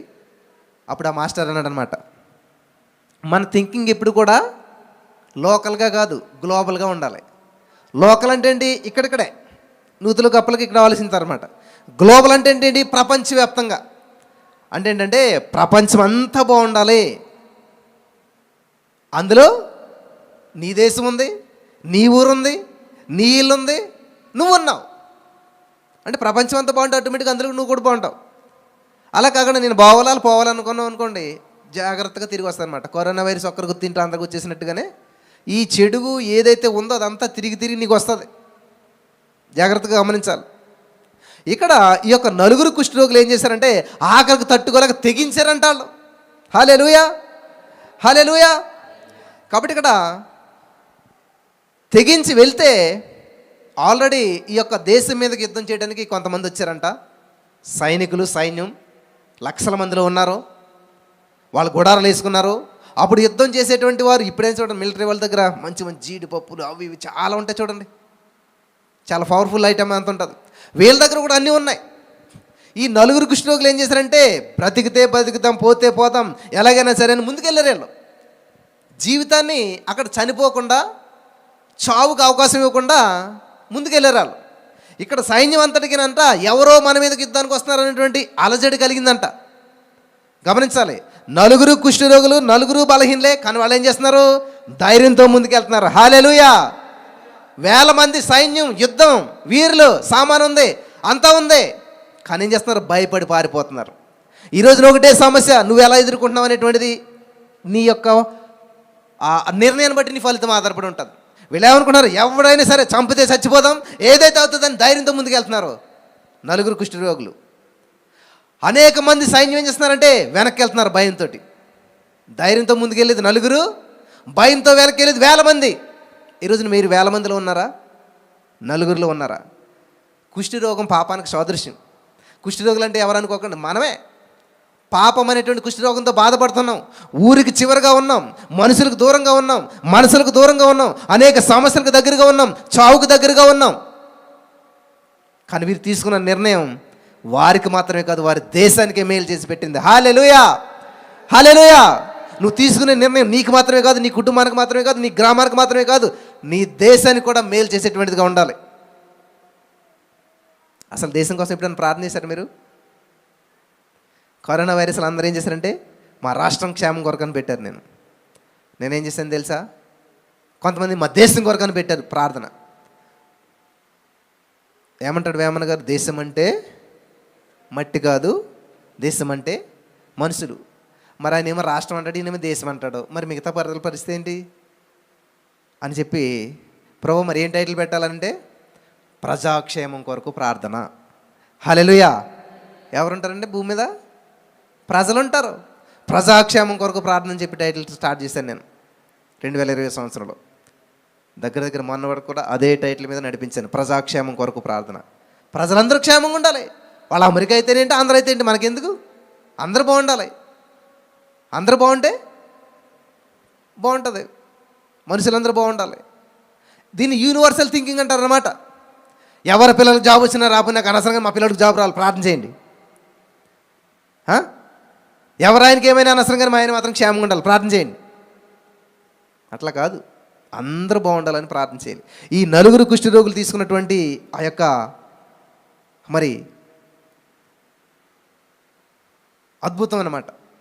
ఎప్పుడైతే వాళ్ళు ముందుకు నడుస్తూ ఉన్నారో వెళ్ళేసరికి ఏమవుతుందంట? నిర్మానుష్యంగా ఉంది గుడారం అంతా కూడా. వీళ్ళేమో క్షామంతో బాధపడుతున్నారు. చూడండి, క్షేమానికి చిన్న తేడా. క్షేమము అంటే ఏంటంటే సమృద్ధి, మంచిది. క్షామం అంటే ఏంటంటే కరువు. క్షేమంగా ఉన్నారా, క్షామంగా ఉన్నారా మీ ఇష్టం. వీళ్ళు ముందుకెళ్ళేసరికి గుడారాలు నిర్మానుష్యంగా కనపడ్డాయి. భయపడతానే వెళ్ళారు. ఏదైతే అవుతుందో చంపుతారు, ఏమైనా పెడితే తిందామనేటువంటి ఉద్దేశంతో ముందుకెళ్ళేసరికి ఎవరు లేరంట. వెళ్ళేసరికి లోపల సమృద్ధి అయిన ఆహారం ఉంది. ఏం చేస్తారు చెప్పండి? వెంటనే ఏం చేస్తారు? ఆహారం దొరికిన వెంటనే తిన్నారు మంచిగాను. తిన్న తర్వాత ఇంకా ఉన్నది, సరే రేపుడు కూడా దాచుకుందారని చెప్పి పట్టుకుని వెళ్ళి వాళ్ళ యొక్క గుడారాల్లో పెట్టుకున్నారు. మళ్ళీ వచ్చారు, మళ్ళీ పెట్టుకున్నారు. ఎంతని పెట్టుకుంటారు, ఏం చేసుకుంటారు? అప్పుడు ఆలోచన, రే మనకు బాగానే ఉంది సమృద్ధిగానే మనం తిన్నాం, మనకు రేపుడు కూడా పెట్టుకున్నాం. మరి ఇదే విషయం మన దేశం ప్రజలంతా కూడా ఎక్కడ బాధల్లో ఉన్నారు కదా, వాళ్ళకు కూడా చెప్దాం, వాళ్ళని కూడా ఈ యొక్క విషయం తెలియజేద్దాం అని చెప్పి ఏం చేశారు? కుష్ఠరోగుల్ని గాలి తగిలితేనే చంపేస్తారు. సరే మేలు చేద్దాం. ఇప్పుడు వీళ్ళు ఏం చేస్తున్నారు? నలుగురును సువార్త, శుభవార్త ప్రకటించడానికి బయలుదేరారు. కానీ ప్రాణాలకు రిస్క్. ఎందుకంటే గ్రామస్తులంతా చంపేయచ్చు, ఏది ఏమైనా సరే వెళ్దాం చెప్తాకని చెప్పి నలుగురు కలిసి వెళ్ళారు.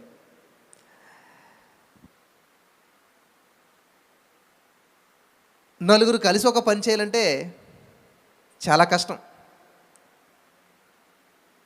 10 మంది మగవాళ్ళు ఒక చోట కూర్చోగలుగుతారంట, కానీ ఒక కొప్పు కింద 2 కొప్పులు ఉండలేవంట. ఒక కొప్పు అంటే ఇంటి కొప్పు కదా, 2 కొప్పులు అంటే 2 ఆడోళ్ళు. కానీ ఇక్కడ నలుగురు కుష్ఠరోగులు ఏం చేశారంట? కలిశారు.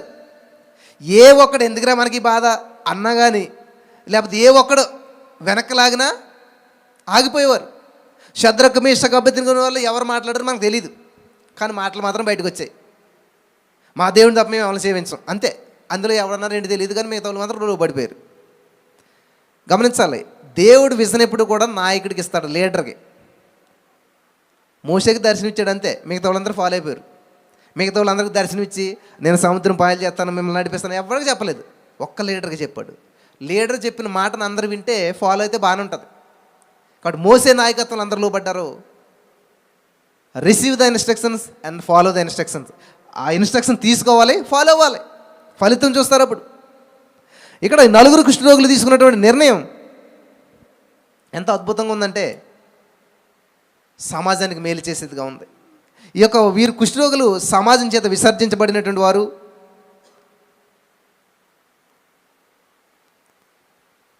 సిరియా సైన్యం చూసినట్లయితే పారిపోతూ ఉన్నారు. ఇక్కడ గమనించాలి, సిరియా సైన్యం యొక్క లక్ష్యం, 4 కుష్ఠరోగుల యొక్క లక్ష్యం ఒకటే. ఏంటి? ప్రాణాలు కాపాడుకోవాలి. కానీ వాళ్ళు ప్రయాణం చేసే విధానం వేరే ఉంది. 4 కుష్ఠరోగుల ప్రయాణం ముందుకెళ్తుంది, సిరియా సైన్యం ప్రయాణం వెనక్కి వెళ్తుంది. ఈరోజు మీరు సమస్యలను చూసి భయపడుతున్నారా? సమస్యలను చూసి ఆందోళన చెందుతున్నారా? ఈ కుష్ఠరోగులు భయపడలేదు, బాధపడలేదు, ముందుకెళ్ళారు. ఏమైనా సరే జయిందాం, చూద్దాం, మంచి ఫలితాన్ని చూస్తారు. హల్లెలూయా. సమృద్ధైన ఆహారం వచ్చిందంట. సమాజంలోకి వెళ్ళారు. సరే వీరి మాట విందాం లేరా బాబు, అసలు ఏం చెప్తున్నారని చెప్పేసి. ఇక్కడ గమనించాలి, ఒకరు ధైర్యంతో ముందుకెళ్ళారు, ఒకరు భయంతో వెనక్కి వెళ్ళారు. దేవుడు చెప్పిన మాట ఏంటంటే, ఈ లోకంలో మీకు శ్రమ సంభవించును, అయినా సరే ధైర్యం తెచ్చుకోండి. హల్లెలూయా, హల్లెలూయా. ధైర్యమే సాహసం అంట. దేవుని వాక్యము వెల్లడగుడుతోడని వెలుగు కలుగుతుందంట. నీ జీవితంలో ఏ ఏరియాలో ఏ చీకటి ఉందో తెలియదు, కానీ ఈ వాక్యం వెల్లడగుతూ ఉండగా నువ్వు జాగ్రత్తగా విన్నట్లయితే 1 word from God can change your destiny for ever. దేవుని నోటి నుంచి వచ్చేటువంటి ఒక మాట నీ జీవిత గమ్యాన్ని మార్చేస్తుంది. హల్లెలూయా, హల్లెలూయా. నేను బైబిల్ చదువుతూ ఉన్నప్పుడు మార్క్స్ వార్త 11:24 వెళ్ళేసరికి సడన్గా ఆగాను. నేను అక్కడ మళ్ళీ చదవను. ఆ ఒక్క వచనం నా జీవితాన్ని, నా ప్రసంగాన్ని, మొత్తం అనేక మంది జీవితాలను ప్రభావితం చేసేసింది. అక్కడ ఏమని ఉంటుందంటే, మీరు ప్రార్థన చేయించున్నప్పుడు మీరు అడుగుచున్న వాటిని ఎల్ల పొందినమన్నప్పుడు అంతే. లక్షల సార్లు చదివేసాం మనం, నేను చదివాను, ఆగాను. ఏంటి? మీరు ప్రార్థన చేయించినప్పుడు మీరు అడుగుచున్న వాటిని ఎల్లను పొంది ఉన్నామని అప్పుడు మీకు అనుగ్రహించబడతాయంట.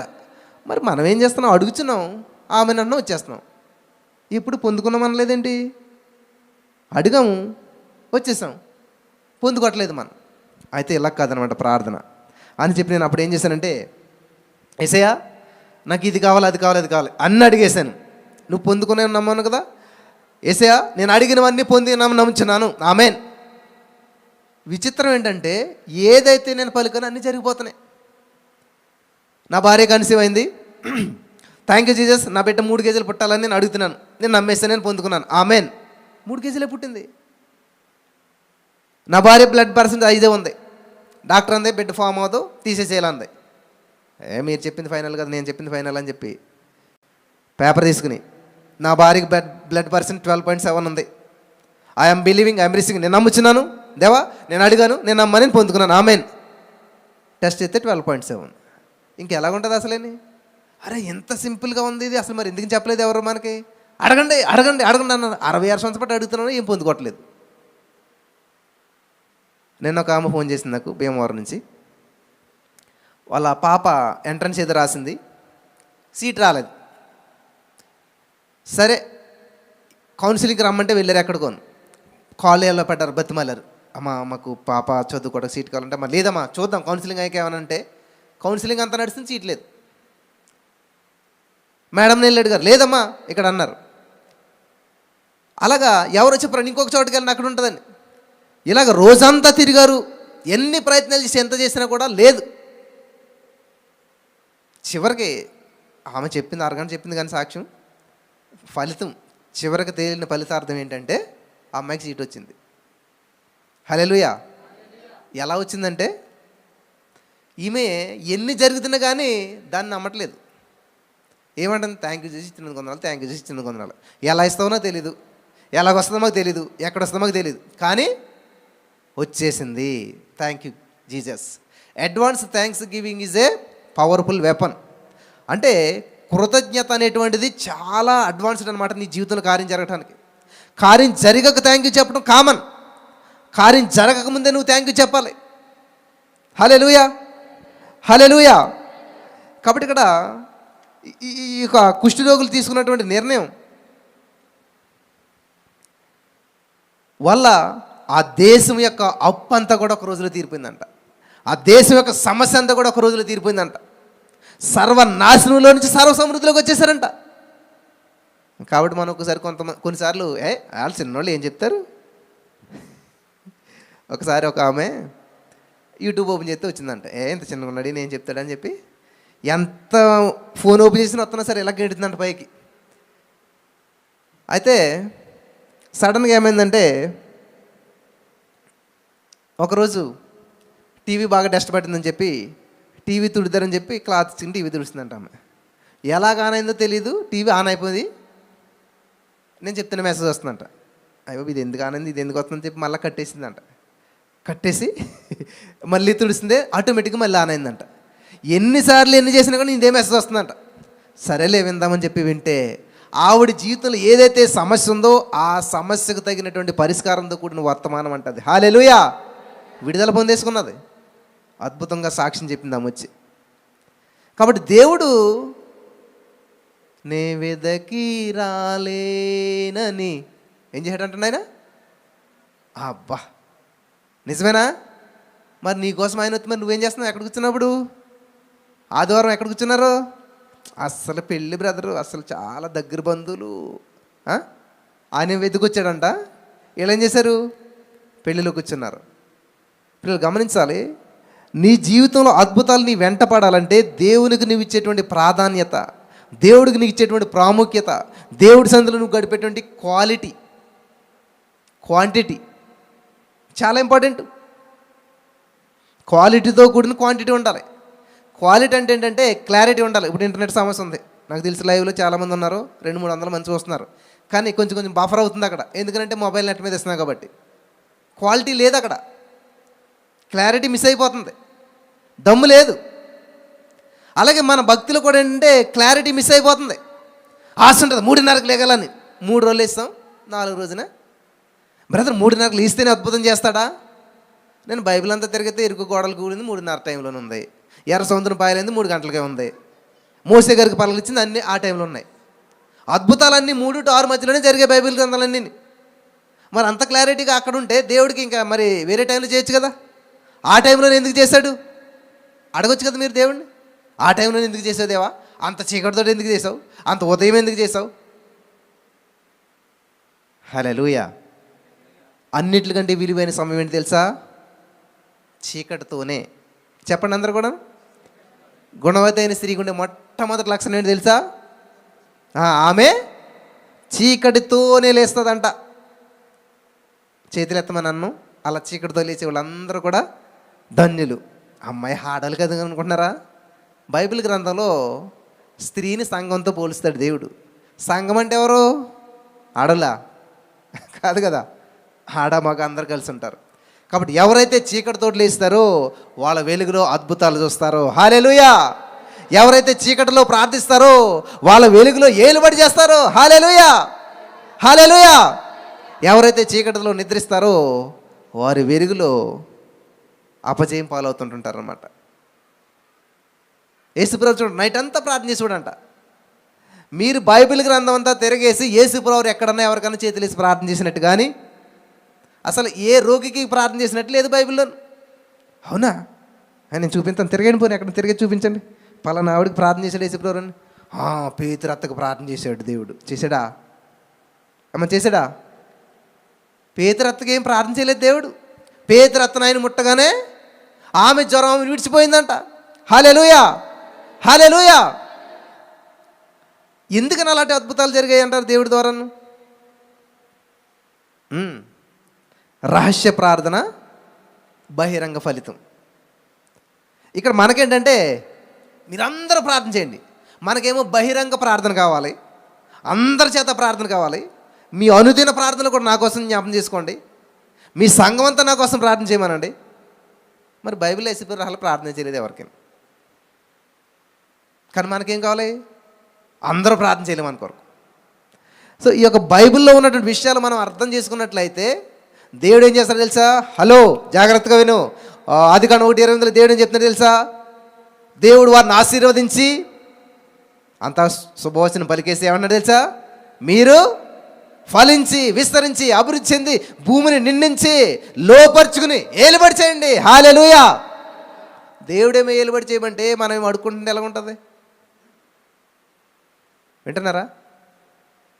ఈ యొక్క సత్యం తెలిసిన రోజున మన జీవిత విధానం కానీ, ప్రార్థనా విధానం కానీ, ఆలోచన విధానం కానీ మారిపోతుంది. డొమినియన్, ఏలుబడి చేసే విధానం. మరి ఎక్కడ చూడండి, ఎవరో ఏ అధికారాన్ని వచ్చాడు అనుకోండి, ఆయన ఏం చేస్తాడు? అధికారులు సెక్యూరిటీ ఉంటారు వాళ్ళకి. కొంతమంది అయితే మాట్లాడరు అన్నమాట. కంటి చూపుతుంటే చాలా పనులు అయిపోతాయి. కాళ్ళు చేతులు కూడా ఉపయోగించరు వాళ్ళు. దేవుని యొక్క ఉద్దేశం కూడా అదే. నీవు నేను కూడా కంటి చూపుతోటి, పలకతంతో కార్యాలు చేయాలని దేవుని యొక్క ఉద్దేశం. విజయవాడ నుంచి ఒక సహోదరి ఫోన్ చేసింది, బ్రదర్ నేనైతే చర్చికి వెళ్తాను, ప్రార్థన చేస్తాను. మా ఆయన రమ్మంటే చర్చికి అస్సలు రాడు బ్రదర్, అస్సలు మాట ఏంటో, ఎంత చెప్పినా రావట్లేదు. ఎన్ని సంవత్సరాలు బట్టి అడుగుతున్నాను చర్చికి రండి అని. ఇంకో ఎన్ని సంవత్సరాలు రాడమ్మ మీ ఆయన చర్చికి అన్నాను నేను. అదేంటి అలాగంటారు అంది. శుభం పలకాలి కదా, మరి శుభమే పలకాను నేను. ఆ శుభం పట్టుకుని ఎన్నలు పెట్టి ఉంటావు నువ్వు, ఇంకెప్పుడు అడక మీ ఆయన రమ్మని అన్నది. మరి ఏం చేయాలంది. థ్యాంక్ యూ చూసి మా ఆయన చర్చికి వచ్చినందుకు అన్నాను, అంతే. ఇంక రెండో మాట ఏం పలకు. నాకు మంగళవారం బుధవారం ఫోన్ చేసినట్టుంది. మళ్ళీ అదే వారంలో 2 రోజులకు 3 రోజులు ఫోన్ చేసి ఈ ఆదివారం మా ఆయన చర్చికి వస్తాను అంటున్నాడు అంది. హల్లెలూయా, హల్లెలూయా అంటమే కదా. ఆవిడ కంటే ముందు రెడీ అయ్యి వెళ్ళిపోయాడు అంట ఆయన. దేవునికి మహిమ కలుగును గాక. హల్లెలూయా. ఎంత సింపుల్ చూసారండి. మొన్న మా కిచెన్లో ఒక డోర్ ఉంటుంది అన్నమాట. ఆ డోరు క్లోజ్ అయిపోయింది.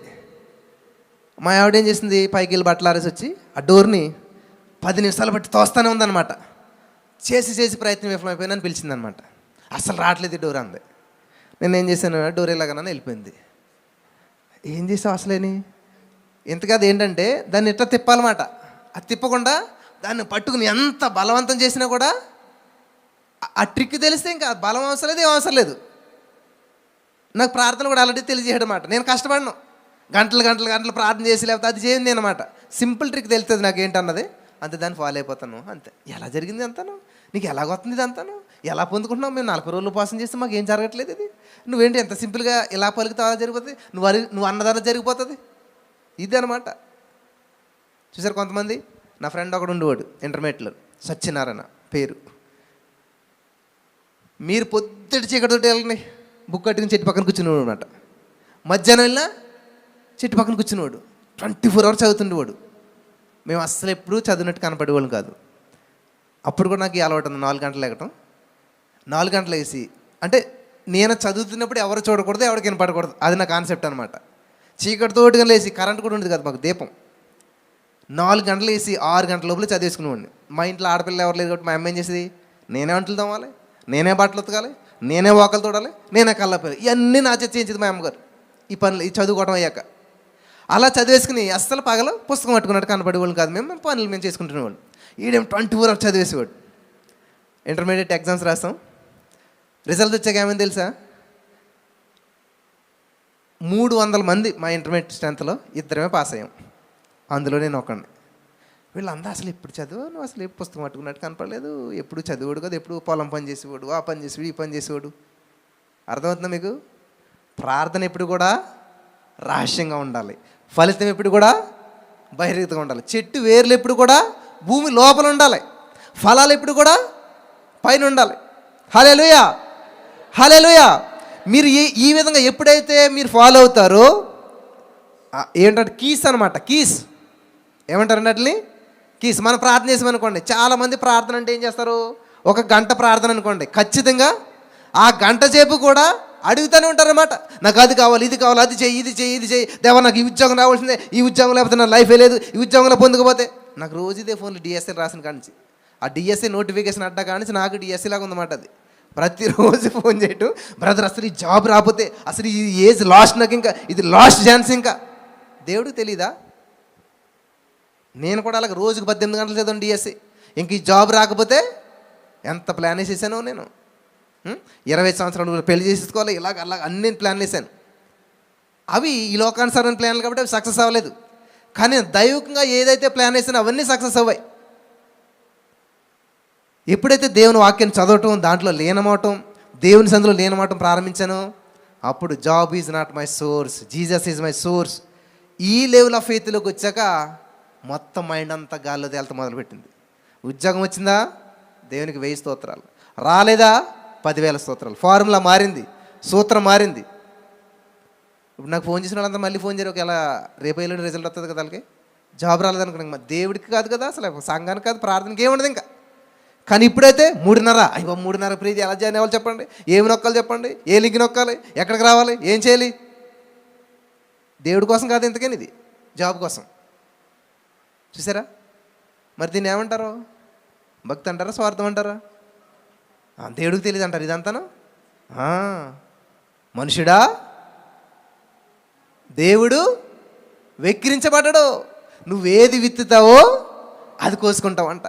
కాబట్టి మనం పైకి వేసినటువంటి, ఇప్పుడు నేను మంచి షర్టు, మంచి అఫీషియల్గా ఉన్నాను, నా లోపల లివర్ ఎలాగుందో, హార్ట్ ఎలాగుందో, నా ఫంక్షన్ ఎలాగుందో మీకు ఏం తెలుస్తుందా?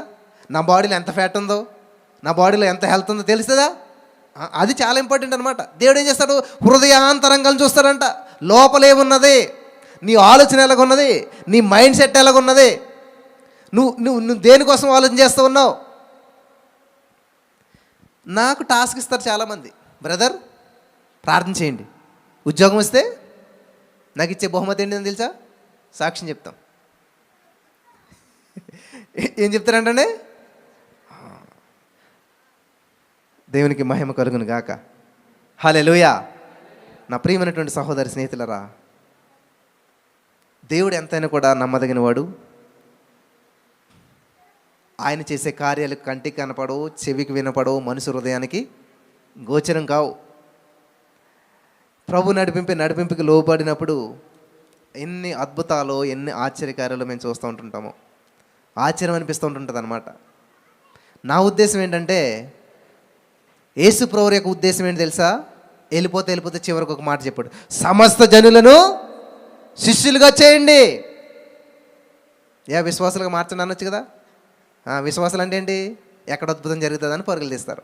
విశ్వాసాలు అంటే ఏంటి? ఎక్కడ రొట్టె కుదురుతుందని పరుగులు తీస్తారు. శిష్యులు ఏం చేస్తారు? రొట్టెలు పంచి పెడతాక చూస్తుంటారు. రొట్టెలు తింటాక కాదు, రొట్టెలు పంచి పెడతాక. ఎవడికి ఆకలేస్తుందా, ఎవడికి సమస్య ఉందా గుర్తించేవాడు శిష్యుడు. విశ్వాసాలు అంటే ఏంటంటే, మాది సమస్య, ఎవరు పట్టించుకుంటారు మమ్మల్ని, ఇది విశ్వాసులు. సో లెవెల్ మారాలి మంది. అర్థమైందా? నీ లెవెల్ ఆఫ్ థింకింగ్ మారితే, నీ లెవెల్ ఆఫ్ ఫెయిత్ మారితే, నీ జీవిత విధానమే మారిపోతుంది అనమాట. హల్లెలూయా. విశ్వాసం కలిగిన వాడు కలవరపడ్డు. మా అమ్మగారు అంటది నాకు ఫోన్ చేసి, ఒరేయ్ వాళ్ళు చూడలేదురా, వీళ్ళు చూడలేదురా. ఎవడు చూడకపోతే నీకు ఎందుకమ్మా, కూర్చో నువ్వు. Authority in the name of Jesus, యేసు నామములో నేను పలుకుతున్నానని చెప్పు, ఏది కావాలో నీ దగ్గరికి వస్తుంది. ఇలా పలుకు, ఇలా మాట్లాడు. ఎందుకని వాళ్ళు చూడకపోతే మనకెందుకు, చూసి వాళ్ళు పట్టించుకో. ఆయన కనుదృష్టిలో లోకమంతా సంచారం చేస్తుందంట. ఆయన కొనుక్కోడు, నిద్రపోడు, అలాగే చూస్తున్నాడు. ఆయన మానేసి చూసేవాడిని మానేసేసేసి చూడలేని వైపు ఎంత చూస్తే ఉపయోగం ఏంటి? కాబట్టి దేవుని కనుదృష్టి మన మీద ఉన్నది, నువ్వు చూడాలంతే. ఆయన ఆల్వేస్ ఎప్పుడు చూస్తూనే ఉన్నాడు. వివేకం వాళ్ళకి దేవుని వెతకు వారు కలరేవు అని చెప్పి యెహోవా ఆకాశం నుంచి నరులను పరిశీలన చేసి చూస్తూ ఉన్నాడంట. హల్లెలూయా. కాబట్టి ఈ రోజున ఈ మాటలు వింటున్న ప్రియమైనటువంటి సహోదరి స్నేహితులరా,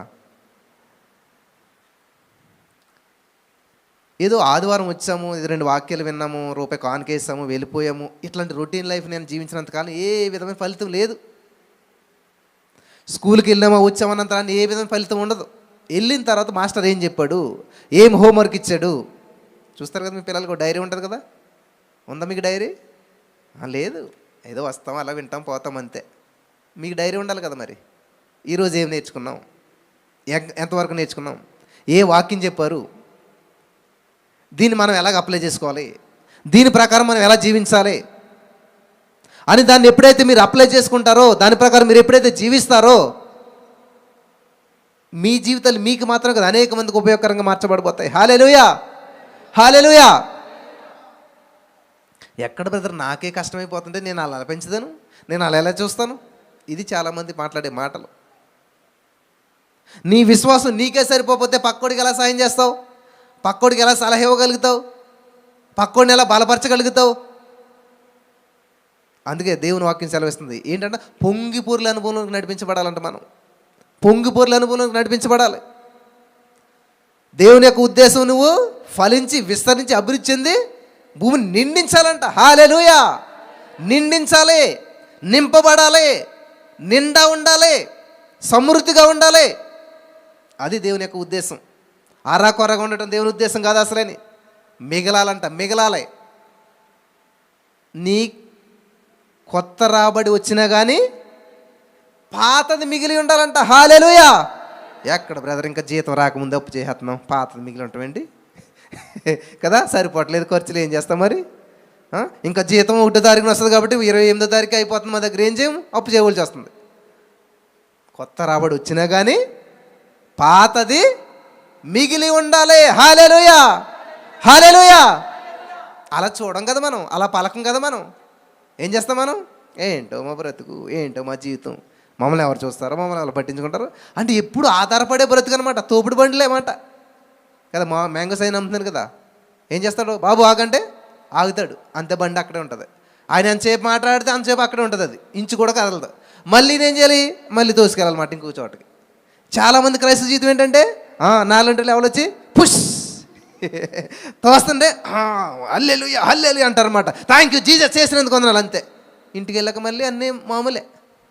ఏంటో ఎంత ప్రార్థన చేసినా అవ్వట్లేదు, ఎన్ని చర్చిలకి వెళ్ళి అవ్వట్లేదు, ఎంతమంది సేవకులు చర్చ చేయించుకుని అవ్వట్లేదు. ఈ అప్పు తీయట్లేదు అసలు. ఎన్ని సంవత్సరాలు బట్టి ఈ అప్పు మమ్మల్ని వేధించేస్తుంది, ఈ సమస్య మమ్మల్ని వేధించేస్తుంది. నువ్వు మాట్లాడేదన్నీ సమస్యల కోసం అయితే అవి ఎక్కడికి వెళ్తాయి అసలేని? మన ఆలోచన అంతా సమస్యల మీద పెట్టేసా ఎలా విడిచిపెట్టి వెళ్తాయి నిన్ను? నేను ఎలా భావిస్తానంటే సమస్యలు ఒక మొక్కలు లాంటివి అనమాట. ఒక కుండీలోని మొక్కలు లాంటివి. చక్కగా నువ్వు వాటికి వాటర్ వేసి మంచిగా ఎరువు వేస్తుంటే అవి ఏం చేస్తాయి? చక్కగా విస్తరిస్తూ ఫలిస్తూ ఉంటుంటాయి. దాన్ని ఏం చేయాలి? అస్సలు పట్టించుకోకుండా వాటర్ వేయకుండా వదిలేసేయండి, ఏం చేయవసరం లేదు.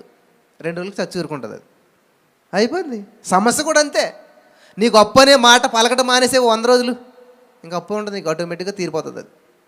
నేను చెప్పాను కదా మొన్న ఒక ఎగ్జాంపుల్, చింతకొక రోజు అంట. ఏంటది? ఒక ఆయన అంట చాలా బిజీగా జాబ్ చేసుకుంటున్నాడంట. ఆయనకేం చాలా సమస్యలు వచ్చి పడుతున్నాయి. ఆ వ్యక్తి అలా చేశారంటే అరే అలా చేశారని బాధపడాలి, కానీ టైం లేదు దీనికి. సరే ఇలా కాదు కాబట్టి ఇవన్నీ రాసేసుకుందాం. ఆడ ఎలాగ ఇబ్బంది పెట్టాడో దీనికోసం చింతించాలి మనం. ప్రతి బుధవారం చింతిందామని రాసుకున్నాడంట ఆయన. ఈరోజు ఎవరు తిట్టినా కూడా బుధవారం చింతించాలి.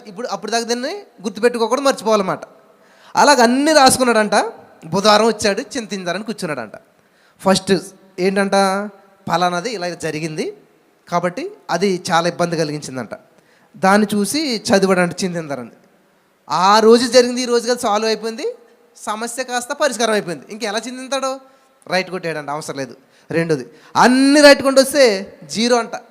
ఆయన చింతించడానికి సమస్య లేదంట. హల్లెలూయా, హల్లెలూయా. అర్థమైంది మీకు అందరికీ?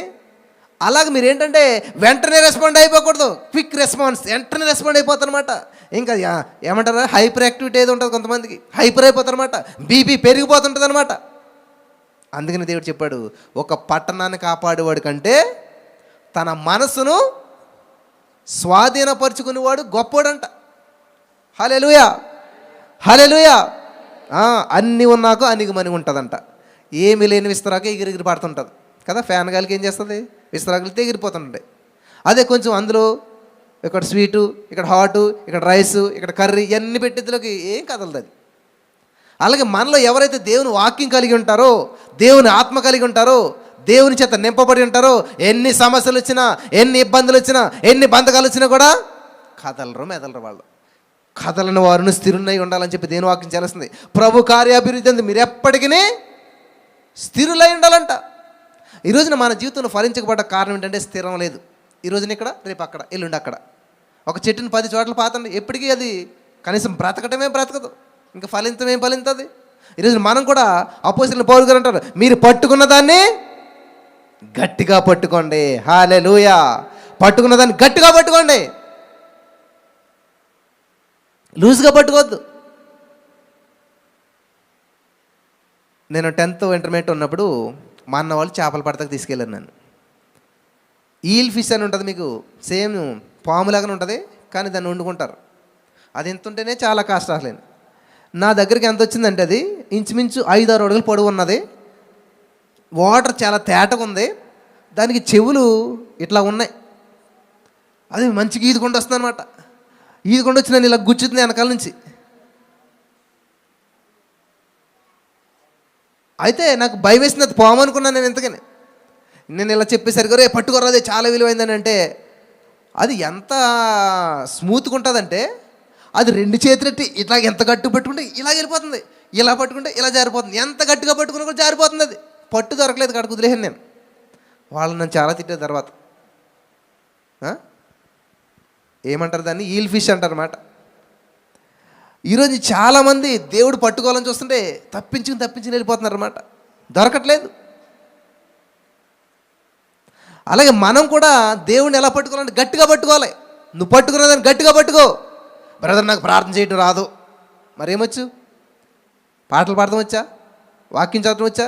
నీకు వచ్చిన దాన్నే పర్ఫెక్ట్గా చేయండి, రాని దాని గురించి అడగట్లేదు దేవుడు. నీకు ఏది వచ్చేది చేయండి. నువ్వు చేయగలిగి నువ్వు చేస్తే, నువ్వు చేయలేని దేవుడు చేస్తాడు. హల్లెలూయా, హల్లెలూయా. కాబట్టి నేను ఆ సూత్రం నేర్చుకున్నాను అనమాట. నేను ఏది చేయగలుగుతానో అది చేయటం. నాకు రాని దాని గురించి నేను ఎప్పుడూ పట్టించుకోలేదు. ఏది వచ్చో అది పర్ఫెక్ట్గా చేయటం. నేను 3:30కి లేచి లైవ్ ఇవ్వగలుగుతాను, అది నేను చేయగలుగుతాను ప్రభా, కానీ నాకు అందులో అంత జ్ఞానం లేదు, ఇది లేదు, ఆ యూట్యూబ్ తెలియదు, ఇది తెలియదు అంటే నువ్వు చేయగలిగి నువ్వు చేయి, నువ్వు చేయలేదు నేను చేస్తాను. నిజంగా నాకు ఏ గురువు లేరు, ఎవరు లేరు, కానీ ఏది ఎలా చేయాలి ఇప్పటికీ తెలియదు నాకు అసలేను. కానీ ఇవన్నీ నేర్పేడు దేవుడు. ఎలా నేర్పాడు? ఈ లైవ్లు ఇవ్వటాలు, ఇవి వీడియోలు, ఇవన్నీ అసలు ఎలా జరుగుతుందో నాకు తెలియదు. కానీ నన్ను నేను చూసుకుంటే అసలు అది అసంభవం అన్నమాట. దేవునికి మహిమ కలుగును గాక. ఈరోజు మరి కొన్ని 100 మంది లైవ్ చూస్తూ ఉన్నారు. ఇదంతా సెటప్ చేయడానికి ఎలా దేవుడి జ్ఞానం ఇచ్చడం మాకు తెలియదు. ఇది ఎలా పెట్టాలి, అది ఎలా పెట్టాలి ఏం తెలిసింది కదా అసలే. ఈ చిన్న ఫోన్ తోటి మేము చేసేవాళ్ళం పరిచర్య అంతా. ఫస్ట్లో ఎవరో దేవుడు ప్రేమించే వాళ్ళని ఫోన్ మాకు బహుమతికి ఇచ్చారు, చాలా చిన్న ఫోన్లో చేస్తున్నారని. మళ్ళీ కొన్నాళ్ళకి ఎవరో ఈ ఫోన్ చూసి ఒక ల్యాప్టాప్ బహుమతికి ఇచ్చారు. హల్లెలూయా. ఎవరో ఆ ల్యాప్టాప్ చూసి ఇగో ఇవన్నీ బహుమతిగా ఇచ్చారు. అన్నీ బహుమతులే. చెప్తున్నా, నమ్మకమైన వానికి దీవెనలు మెండుగా. నువ్వు సెల్ ఫోన్లో నమ్మకం ఉండవు, దేవుడు ఇచ్చిన సెల్ ఫోన్ దేవుని కొరకు వాడు. పిల్లలు అది ఫోన్ కొని 7 సంవత్సరాలు అవుతుంది. మొన్న వేసాను సిమ్ ఇందులో. అంతవరకు దీన్ని ఏం చేసింది తెలిసి ఓన్లీ పరిచర్యకే, దేవుడి పనికే, దేవుడి కోసమే వాడడం. దేవుడు వీడియోలు తీయాలి, దేవుడి పనే చేయాలి. మొన్న నా ఫోన్ పాడవటం వల్ల అప్పుడు ప్రభా దీంట్లో వేసుకుంటానంటే ఓకే, అప్పుడు వేసుకున్నాను మొన్న. అంత నువ్వు నమ్మకంగా నిజంగా నువ్వు చేసినట్లయితే నేను చెప్తున్నాను, ఈ రోజున ఖచ్చితంగా నీ వెంట పడతారు మనుషులు కానీ, అద్భుతాలు కానీ, సూచక్రియలు కానీ, మెరకల్స్ కానీ, వండర్స్ కానీ, డబ్బు కానీ, పదవి కానీ, ఏదైనా సరే. బెస్ట్ ఎగ్జాంపుల్ నేనే దానికి. హల్లెలూయా. ప్రభా ఫోన్ ఉంటే బాగుంటుంది అనుకుంటే ఫోన్ వచ్చి పడ్డది. కొంచెం ట్యాబ్ ఉంటే బాగుంటుంది, ఈ లైవ్ కార్యక్రమాలను చూడటానికి బాగుంటుంది అని చెప్పి అనుకుంటే దేవుడు ఇచ్చాడు, ఇది ట్యాబ్ ఇచ్చాడు. మరి ఎంత సిస్టమ్ అయితే మేము మోయలేకపోతున్నాం దేవా, మాకు ఇంతే ఉండాలి సిస్టమ్ అనుకుంటే చూడండి ఎంత ఉన్నది. యాపిల్ది ఎంత ఉంటుంది, ల్యాప్టాప్ అది సిస్టమ్. మనకు సిస్టమ్ ఎంత ఉంటుంది, యాపిల్ ఇంత డబ్బా ఉండి ఇంత ఉంటుంది. కానీ చూడండి మోసుకెళ్తే చిన్నది. మీరు అడగకనే పొందుకొనక ఉన్నారంట. అడిగి పొందుకోమంటున్నాడు దేవుడు. కాబట్టి ఏది కావాలి క్లారిటీ ఉండాలన్నమాట, ఎలా ఉండాలి ఏంటి అనేటువంటిది. ఇప్పుడు ఇల్లు సడన్గా కట్టేయడం, ఈ బిల్డింగ్ సడన్గా కట్టేయడంటారు ఆయన. ఇదంతా ఖాళీ ప్రదేశం. ఒకప్పుడు ఆయన ఏం చేశాడు, కూర్చుని చక్కగాను ఒక పెన్ పేపర్ తీసుకుని రాశాడనమాట. ఎలాగా, దీనికి ఇంత పొడవు ఉండాలి, ఇంత స్టేజ్ ఉండాలి, దీనికి ఇంత వెడల్పు ఉండాలి, దానికి పక్కన అక్కడ ఆ రూమ్ ఉండాలి. ఇవన్నీ ఆయన ఒక ప్లాన్ చేసుకుని ఆ ప్లాన్ ప్రకారం ఆయన పలికి ఆ ప్లాన్ ఆయనకు చూపించాక దాన్ని ఫుల్ఫిల్ అయింది. మీరు వచ్చేసేసి దేవుడి చిత్తం ఎలాగుంటే అలాగే. ఇప్పుడు డిఎస్సీలు రాస్తున్నారు చాలామంది. దేనికి రాస్తున్నారు? ఏదో జాబ్ అంటారా? అందులో మెథడాలజీస్ ఉంటాయి, ఫిజిక్స్ ఉంటుంది, మ్యాథ్స్ ఉంటుంది, సైన్స్ ఉంటుంది, సోషల్ ఉంటుంది, హిందీ ఉంటుంది, తెలుగు ఉంటుంది. ఇలా పర్టికులర్గా ఒకటి ఉంటుంది, దానికోసం వీళ్ళు ట్రైనింగ్ అయి ఉంటారు. అది మాత్రమే రాసుకోవాలి వాళ్ళు. అలాగే ఈరోజు నీ జీవితంలో నీకు ఏది కావాలి, నువ్వేమవ్వాలనుకుంటున్నావు, నీ జీవితంలో సమస్య ఏంటి, నీకేం పరిష్కారం కావాలి, దాన్ని ప్రకటించాలి. హల్లెలూయా, హల్లెలూయా. ప్రియులారా, నేను చెప్తున్నాను, గమనించాలి. నేను ఫస్ట్ సండే చెప్పాను, నేను ఈ హాల్ అంతా నింపబడుతుంది. ఆల్ నైట్లో ప్లేస్ దొరకలేదు, ఇక్కడ కష్టమైపోయింది. నెక్స్ట్ ఆల్ నైట్కి ఎలా ఉంటుందో తెలీదు. ఫస్ట్ సండేలో చూసినట్లయితే కొద్దిమంది మాత్రం ఉన్నారు, సెకండ్ సండే కొంచెం, థర్డ్ సండే కొంచెం. ఈరోజు మీరు అంత ఇక్కడ అన్ఎక్స్పెక్టెడ్గా వచ్చేసారని మీరు అనుకుంటున్నారు. నా కూతుర్లు ఇద్దరు కలిపి ప్రార్థన చేస్తున్నారు. ఏమని తెలుసా? యేసయ్యా, చాలామందిని తీసుకొచ్చావు, నీకు వందనాలు. తీసుకురా అంటలేదు వాళ్ళు, తీసుకొచ్చేసావు, నీకు వందనాలు. ప్రతి చైర్ని నింపావు, నీకు వందనాలు. హల్లెలూయా. మన ఈ యొక్క విధానాన్ని ఎప్పుడైతే నేర్చుకుంటామో ఊహించని ఫలితాలు మనం చూడగలుగుతాం. మరి పరిశుద్ధాత్మ దేవుడు మీకు అటువంటి శక్తిని ఇచ్చి నడిపించాలి. సమస్యను చూసి భయపడి పారిపోవద్దు, సమస్యను ఎదిరించండి. అది మీకు ఆశీర్వాదకరంగా మారుతుంది, అనేక మందికి దీవెనకరంగా ఉంటుంది. హల్లెలూయా. 4 కుష్ఠరోగులు సమస్యను ఎదిరించారు, చావును ఎదిరించారు, భయాన్ని పక్కన పెట్టారు, ముందుకు వెళ్ళారు ధైర్యంతో. లక్ష్య సాధన ఇద్దరికి ఒకటే, వీళ్ళు బ్రతకాలనుకున్నారు, వాళ్ళు బ్రతకాలనుకున్నారు. వాళ్ళు భయపడి ప్రాణాలు దక్కించుకున్నారు ప్రాణాలు, వాళ్ళు భయపడి పారిపోయి.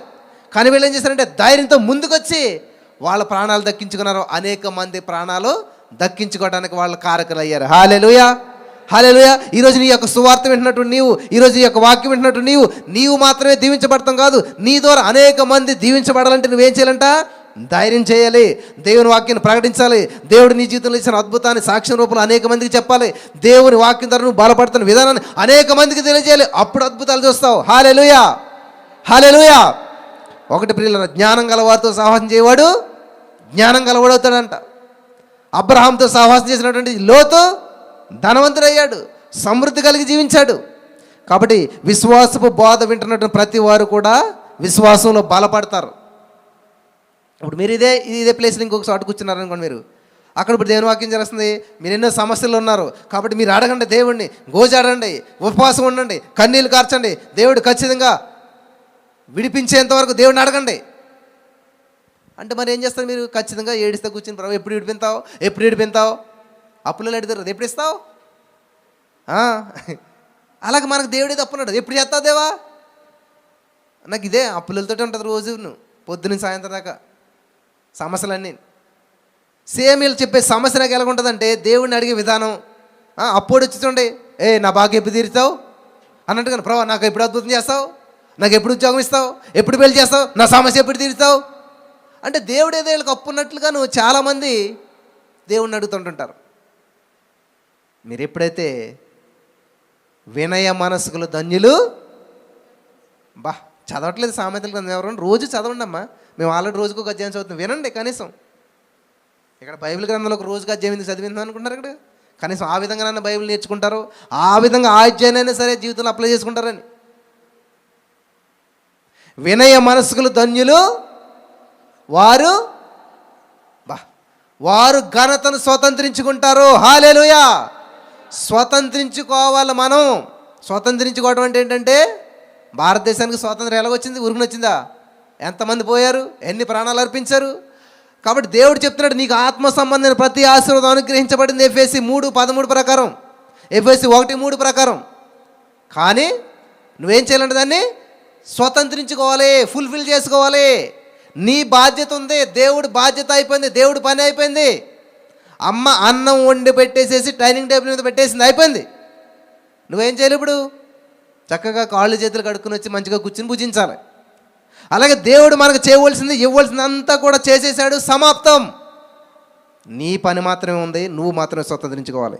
హల్లెలూయా, హల్లెలూయా.